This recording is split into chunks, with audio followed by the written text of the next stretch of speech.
I am doing my presentation on the digital divide and educational technology. So what is digital equity? Digital equity ensures that all students have access to electronic devices, internet, and any electronic tools that they need to be successful within the walls of their own classroom. This does include accessibility for students with disabilities. And why does this matter? Well, it matters because students with disabilities do rely on assistive technology, so they need to know how to use that stuff and they need to have access to it. Lack of access is going to limit their opportunities for learning and create achievement gaps. What causes this divide? What causes this divide is having limited or no access at home, lack of computers or other technology support at home, and lack of parental or caregiver understanding and support of technology.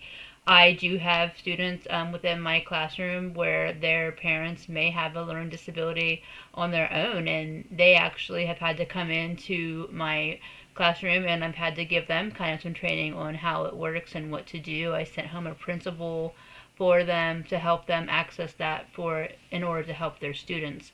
And then some parents may have belief systems that they don't want that stuff in their home. So as a teacher, we have to be able to find different ways to still meet that student's needs. They can use maybe the technology in the classroom, but when they take home stuff, they'll just have to take home paperwork as a way to kind of meet wherever the parents might be in their own culture and belief systems.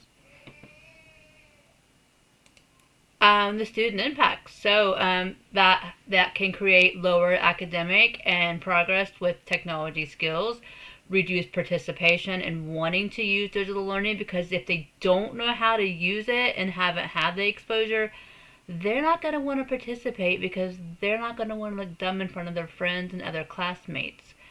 And then also they're going to then have difficulty completing those assignments, especially if it does involve technology, because they're just not comfortable using it. And then, so I am an intervention specialist, and I have a slide here on what, if you are an IS like me, or even just a teacher in general, these are some of the things that you can use within your classroom. You can focus, obviously one of my biggest jobs is to focus on access, inclusion, and support. I support and teach my students to use the technology correctly.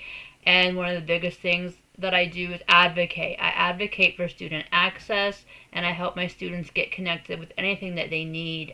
For example, I had a student with vision issues in my classroom this year, and she has a Chromebook that gives her the things on like bigger and also allows her to use touchscreen. So that has been a big support for her. And then just to continue to connect families to resources to help students gain access to that technology when they're not at school. And so what can we do? Well, we can provide offline learning options, like I mentioned earlier, and avoid exclusion through technology use. We can focus on supporting our students and their families to gain and have access to whatever technology they might need. And also we can collaborate with families and schools, as well as work closely with the tech department at your school.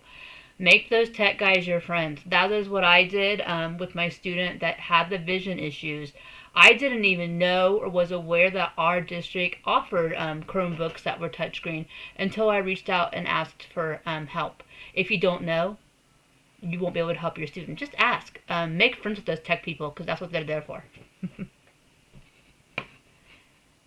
And then lastly, I just have a nice little quote here. Inclusive technology is not a luxury.